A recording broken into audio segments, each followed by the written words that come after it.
Okay, so before we left, we did a review of all the stuff we talked about last week, talking about the beginning of World War II. Okay, so let's talk about the very beginning of the war. So we're going to start with, gosh, I keep forgetting that it doesn't work.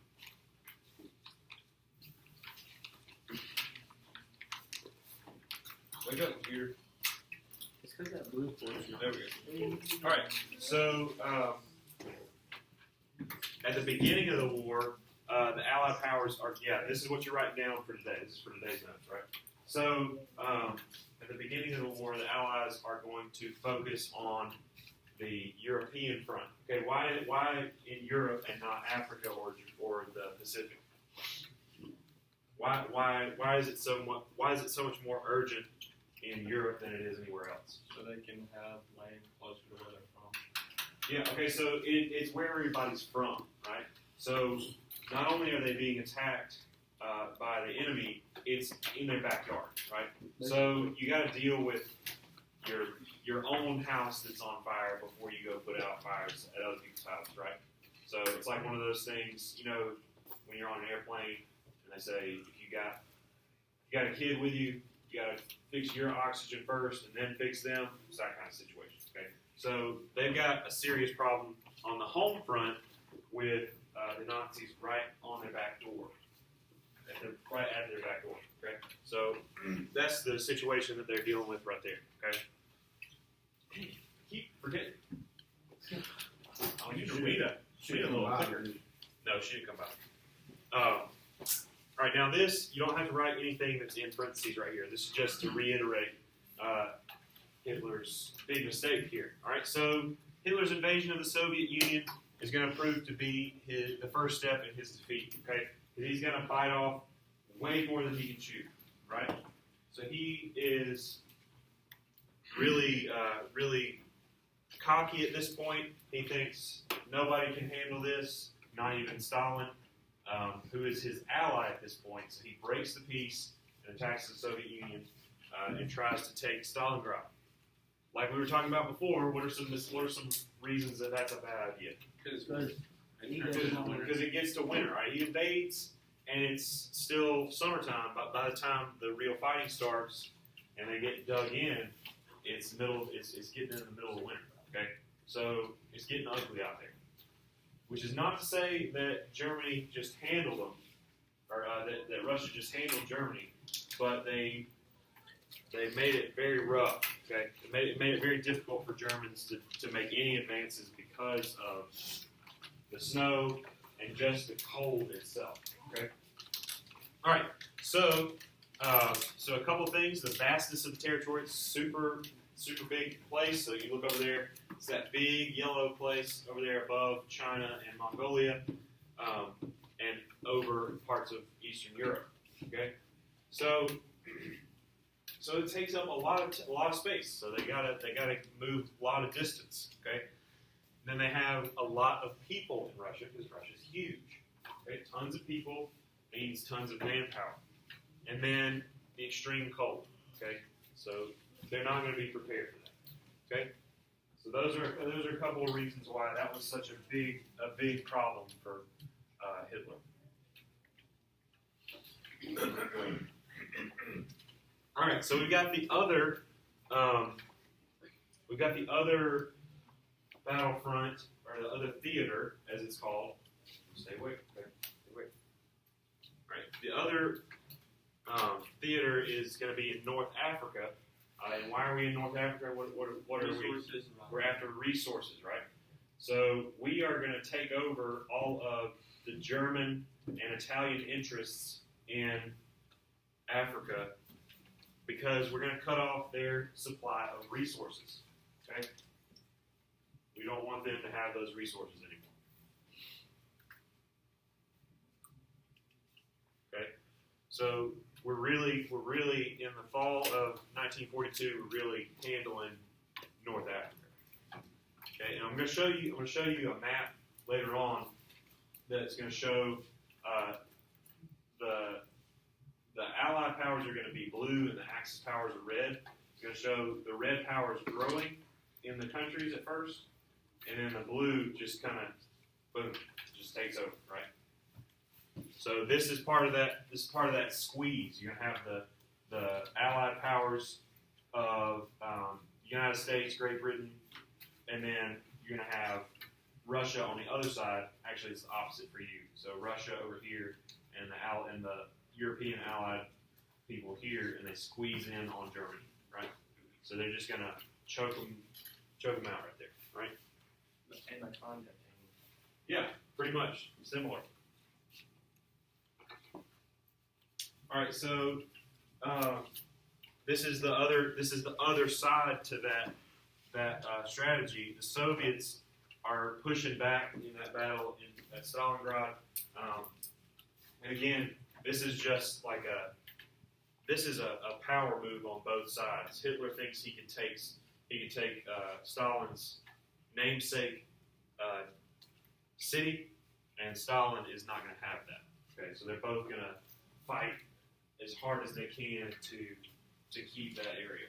Okay.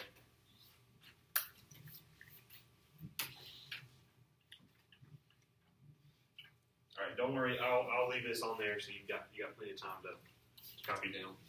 All right, so North Africa is going to be liberated from Axis control, with the exception of a little place called Tunisia. Okay. Oh, Tunisia. Gosh, that was a backwards way to say it. Tunisia. Okay. But that's not for your notes. This is basically, we're taking all of North Africa back from the Axis control. And then in May, we're actually going to set our sights on Italy. All right, now, and when we're watching the video, I think you guys got to this point, but what happens to Mussolini? He gets hung in front of crowds. All right, he gets got by his own people. All right, so they are sick of his mess, and they're like, the Italian resistance is going to rise up, and the mob basically just deals with it right there. They beat it. They find him. He's trying to flee to Spain, and they find him, and they have like their own form of justice right there. Their judge and jury and executioner. Okay. So Hitler, of course, is seeing all this. He sees Italy fall, and he's just like, all right, I guess I'm next, right? So he goes from being so powerful and arrogant to looking for a cave to hide in, or a bunker, in his case. All right, so I'll leave this up for a little bit. Let you try some of that.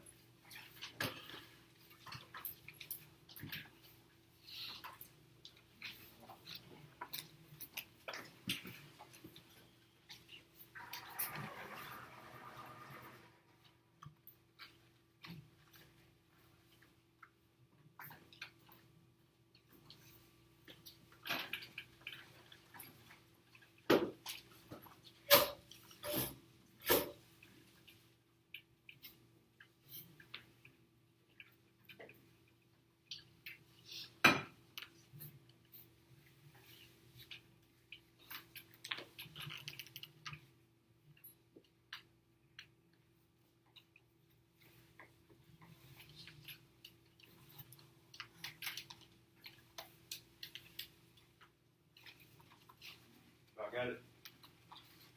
Just a little bit more time.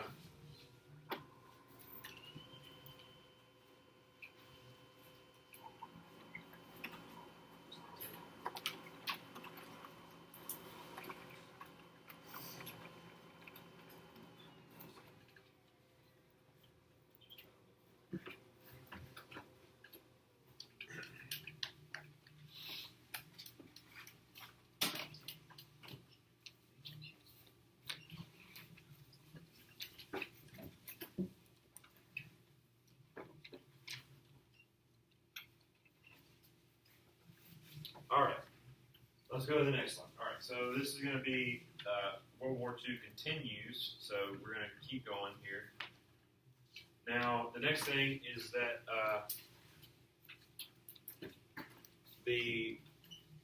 Germans have had France for a long time. They've had it since the beginning. They take that large territory for themselves very quickly, very early on. All right, so you can kind of look over at the map. See that orange place right below the green Great Britain? It's a big orange country. Okay, it's a big orange one, and that is taken by Germany. Okay, so we're trying to establish a stronghold past Great Britain because Great Britain stayed in the fight the whole time. They haven't been overrun, and thank goodness they haven't, because we needed somewhere to launch from, right? So we're going to try to launch a massive invasion of France at Normandy. Yes. Canada was in this war. Canada was in this war. All right. So Canada is a sister country to what European nation? Ireland. They're a subject of what ruler? Oh, the UK, yeah. Okay, so they have the Queen on their money, right? But they speak French. They speak a little bit of French, but they also have British Columbia, so they're British, right? They also have. We're also going to have some other guys way further south. You might say down under, right? Oh, the So the Australians are also going to be involved, okay? But the Canadians are going to have a major force in this on this particular campaign at D-Day, okay? So this is going to be called D-Day. We're going to have an invasion in Normandy, okay? So the whole point of this was to surprise the Germans, okay? So how do you surprise the Germans when they're right across the English Channel from you, okay?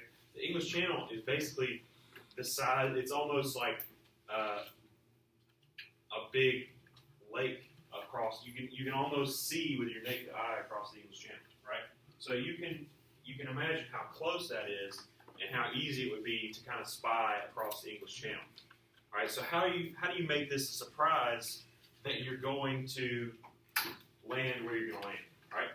So the whole idea here, and we saw some of this in the video,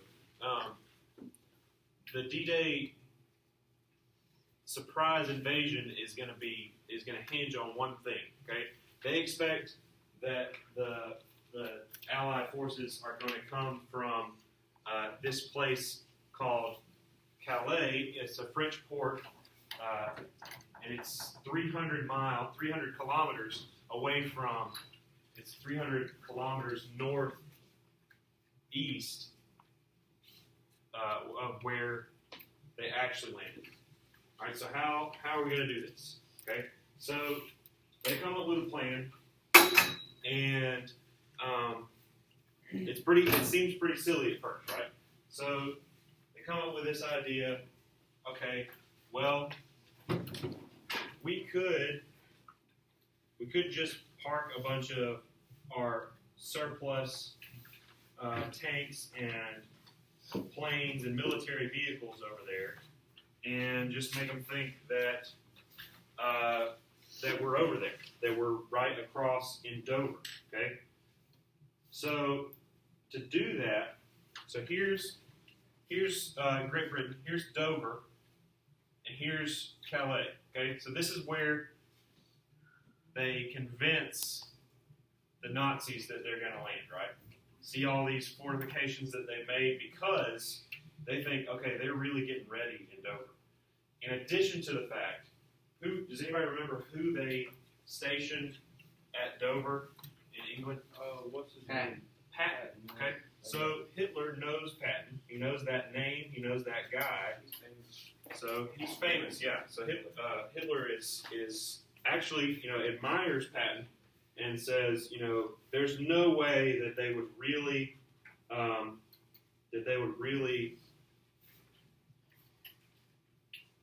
take him off of active duty just for slapping a soldier. In fact, in Hitler's army, he would say, you get another gold star, right? So Hitler is astonished by that fact and doesn't really believe that they would do that. Okay, so they use this to their advantage. Now, they don't use surplus vehicles. They do something even a little bit smarter, because surplus vehicles could be used. Now, they do something instead involving some Hollywood special effects type stuff, right? They make inflatable tanks, they make inflatable planes, and they set them up over here in Dover. You remember when we saw the guy, he goes in the tank and like walks with it. And it's a full-size looking tank. And he's just carrying it because it's just like a bouncy castle material, right? So they put all this stuff up, and they make these military barracks and aircraft hangars and stuff, and they have a base set up there, and they pump out sound across the channel so that they can see what the deal is, right? So they do all this work and make these fake things just to fool the German army, right? And it works. Okay. Now, what do we see that's still here, though? Very few. There's still resistance here. It's not like they just walked up and nobody was on the beach, right? They still have those big iron things that are blocking the way. There's tons of barbed wire. There's also tons of machine gun nests. So they walk into to still a very formidable fighting force, but you could imagine it would be a lot worse if they were expecting you. This is where they expected them, and that's how many people were there. They probably wouldn't have won the battle. That was No. Another thing they were doing at the same time, kind of in conjunction, let's do this in green, they had planes that were coming in like this. We had some paratroopers coming in behind the lines. So this is our way of getting to, we're trying to get to Paris. Okay? So we want to take the capital. We want to overrun the German forces, and we will succeed at this. Okay. All right. So tomorrow, hopefully, we might try to make some of this stuff, and we're going to try to set up our own Dover. Okay. Does that make sense? Does that sound fun? All right. So from Normandy, where we actually land, which is right down here. From Normandy, we are going to keep pushing forward all the way into Germany, which is kind of like right here. Okay. Then in the meantime, so if Germany's right here, then who's back here? okay. So Soviet Union, right? So Russia, the Soviet Union is back here on the other side of Germany, and Soviet troops are pushing into Poland and Romania, and they're getting inching closer and closer and closer to Hitler's position. Okay, so basically at this point, we're kind of racing to see who can get to Hitler first. Okay, squeezing in from both sides.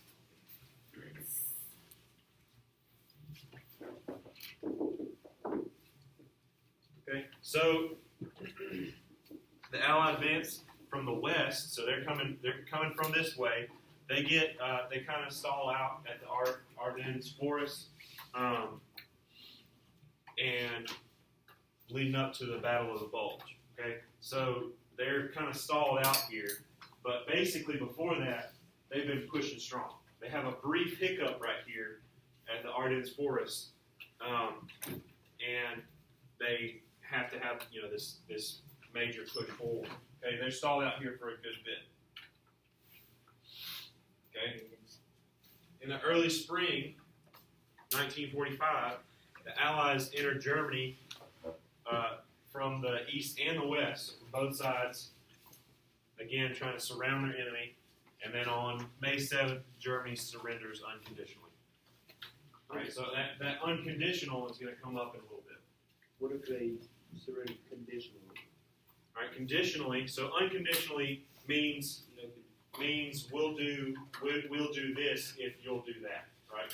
You have conditions to your surrender. All right, we'll surrender if you grant us immunity for these war crimes.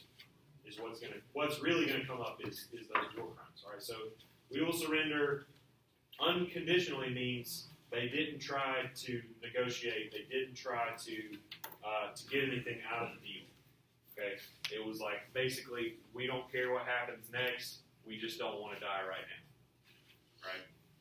So that's the unconditional surrender part. Aren't these cool? I call making a hanger. Yeah, hangers are really easy.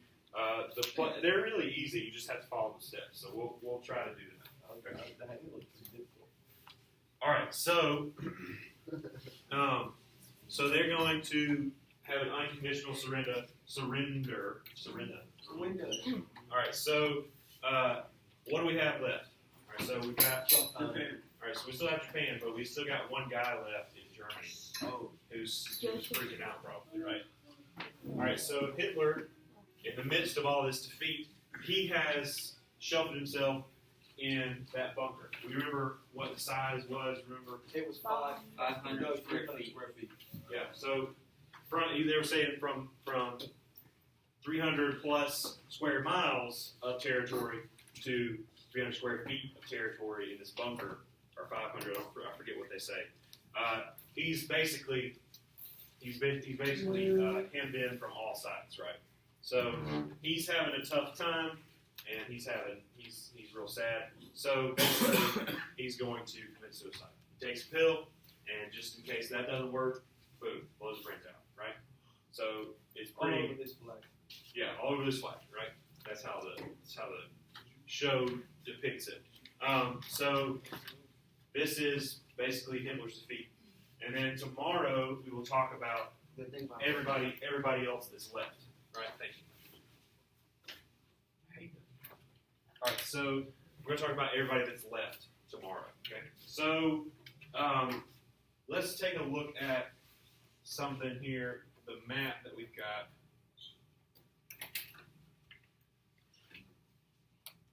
All right, so this is a map of the world by year here. All right, Nolan, can you get in the front like Oh yeah, then you go back and this can be fun. This is really cool, right? So, you need it again. We'll go back to it. All right, so this is going to show us the progression. So we're at peace times. I'll say peace times because Germany is not really ever in peace. They really are just getting ready for the next battle. Okay, so this is actually post 4 years. Here's pre 4 years. All right, so so let's go to 1939. Okay, so this is before Hitler seizes power in Germany. He occupies the Rhineland. We have the Treaty of Versailles. All those things before the war. All right, now we've got Germany invading Poland. All right, so here's the start of all this red right here. All right, so we're gonna have a lot of red territory, and it's gonna just expand from here, right?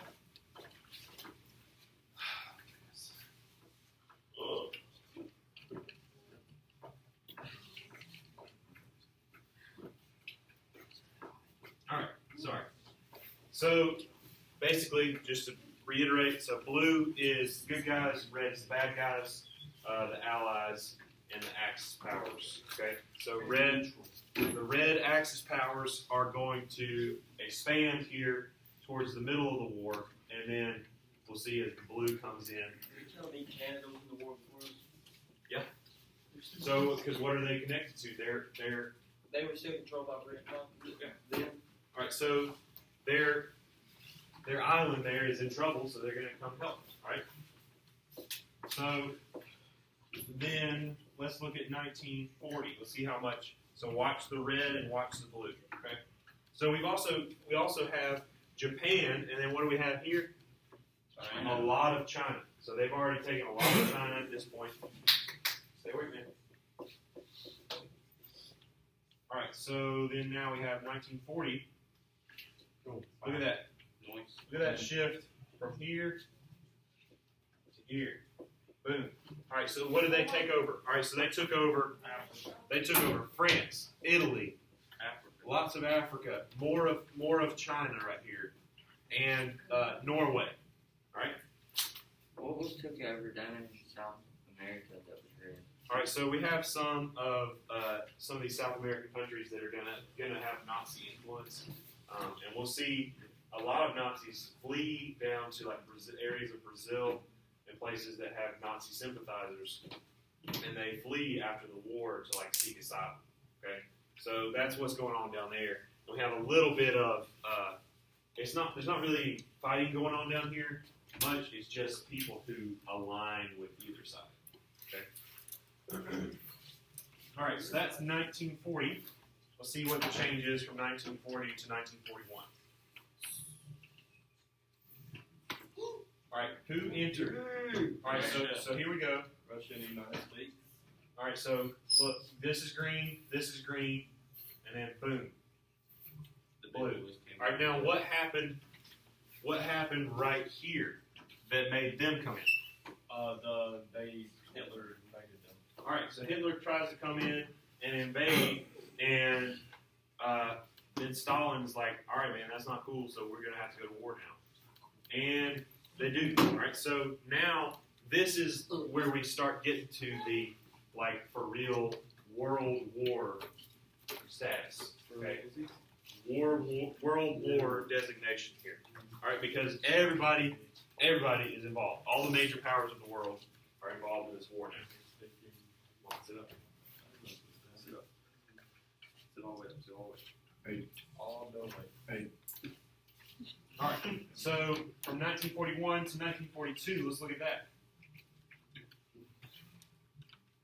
All right. So now what happened in North Africa? We had all of this territory was red. We took it back. So all we got left is this red area near Tunisia. Okay. So we have a Tunisia fight right here to get everybody out of Africa. They still have Germany. They still have Italy. Still have a lot of China.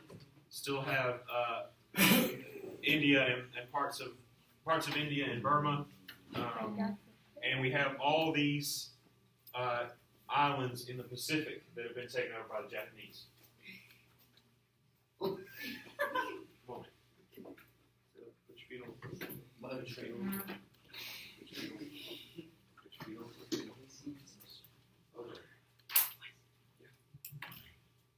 Make it stay awake. Put it on in. You can do it. All right. So we have this major shift right here in Africa in particular. Okay, we still got them coming in from both sides, but we still have to address this issue in Europe because they're still the same size. Nothing's happening in Europe. Okay, so then we'll see here.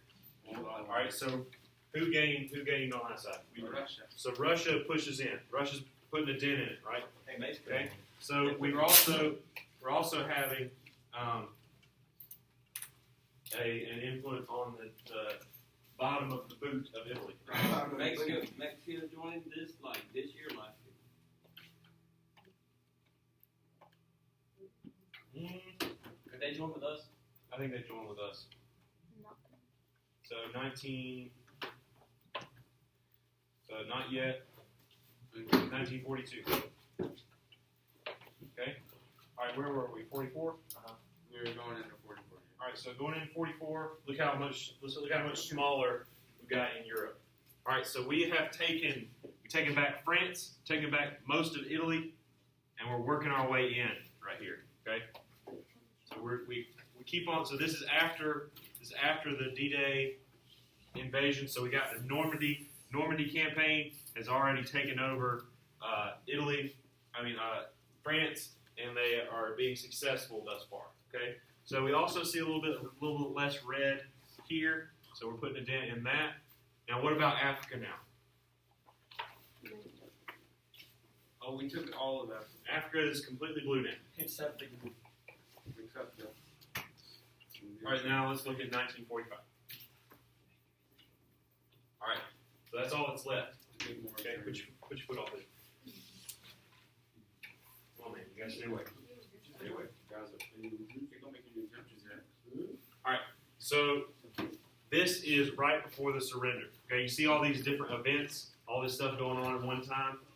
This is what we're dealing with. Okay, so you can see how we just kind of squeeze in on everything, and now we have all this that's shrunk way down. What do we have left? China, Japan and parts of China, right? So at the end of the war, we still have tons of problems left with Japan. All right, now again, we are the ones. The United States are the ones who have the issue with Japan. All right, guys, look, don't worry about him. All right, so the United States we're the ones who really have the issue with Japan because look, they can just go across here and pop out over here because this is a globe, right? So they're right next door, and they have a direct line of sight to the United States, right? So they could go over around the globe and attack our mainland, via some of our islands and that kind of thing. So they're still going strong right here. So what kind of history does Japan have? What is their lineage? Oh, samurai. They're samurai. They're never going to give up. It's against their nature. They don't surrender. It's against their way of life. They don't surrender. So Truman makes the difficult decision to drop bombs on Hiroshima and Nagasaki. So we didn't lose more troops. So we didn't lose more troops, but the unfortunate thing is we lose lots of civilians in Japan. Now, we chose Hiroshima and Nagasaki for what reason? They're islands. They're small islands, not the main island. So there's less loss of life. We could have went, what's it called? Tokyo. Could have gone to Tokyo, could have bombed the mainland, and the original plan was that we were going to invade the mainland in mainland Japan with troop forces, like ground forces. Okay, so like a naval invasion with a ground force afterwards. So that was going to be really bad. Okay, so Truman sees a way out, and so they drop the bombs, and then there's a few days later there's an unconditional surrender from Japan.